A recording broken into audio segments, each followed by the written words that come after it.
সম্মানিত সুধী, আমি মোহাম্মদ কামাল উদ্দিন। আজকে আপনাদের সামনে রিসার্চের অত্যন্ত গুরুত্বপূর্ণ একটা টপিকস এটা নিয়ে আলোচনা করব। মাইন্ড ম্যাপিংটা কি? মাইন্ড ম্যাপিংটা অত্যন্ত গুরুত্বপূর্ণ এই জন্য যে আপনি যখনই কোনো কিছু নিয়ে রিসার্চ করতে যাবেন, ওই টপিক্সটা আগে নির্বাচন করবেন এবং ওই টপিক্সটা নির্বাচন করার পরে আপনি প্রপোজাল লিখতে শুরু করবেন। আপনি যখন প্রপোজাল লিখতে শুরু করবেন তখন রিসার্চ প্রপোজাল লিখতে গিয়ে আপনাকে কিন্তু অনেকগুলো বিষয় সামনে চলে আসবে। সেই বিষয়গুলি নিয়ে আমরা আজকে কথা বলতে চাচ্ছি। যেমন মাইন্ড ম্যাপিং।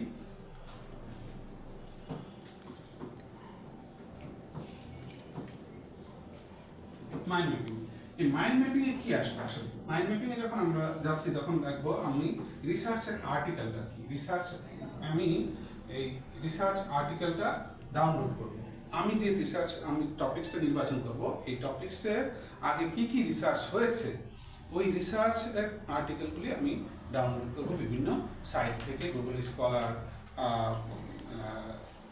মাইন্ডলি, স্প্রিঞ্জার, এসব জায়গা থেকে যখন আমি রিসার্চ আর্টিকেলগুলি ডাউনলোড করবো, এরকম 50টা 100টা রিসার্চ আর্টিকেল ডাউনলোড করব, তখন ওই রিসার্চ আর্টিকেলগুলি পড়লে পরে আমি দেখবো ওখানে অথর কারা আছে এবং কোথায় পাবলিশড হয়েছে।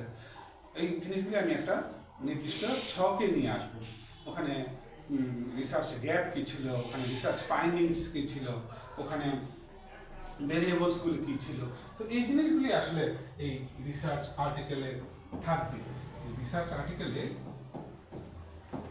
যখন এগুলি থাকবে, রিসার্চ আর্টিকেলের মধ্যে রিসার্চের আর্টিকেলটা নামটা চলে আসবে, রিসার্চ আর্টিকেল নেম যখন আমার মাথায় চলে আসবে, তারপরে অথর্স নেমটা যখন আমার মাথায় চলে আসবে,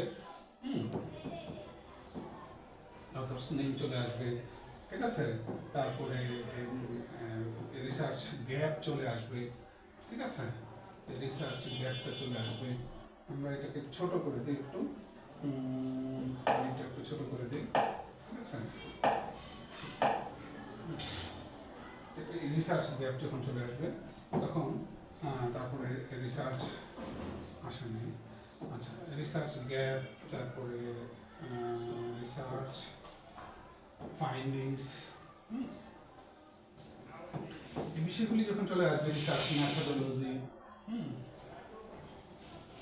রিসার্চ মেথোডোলজি,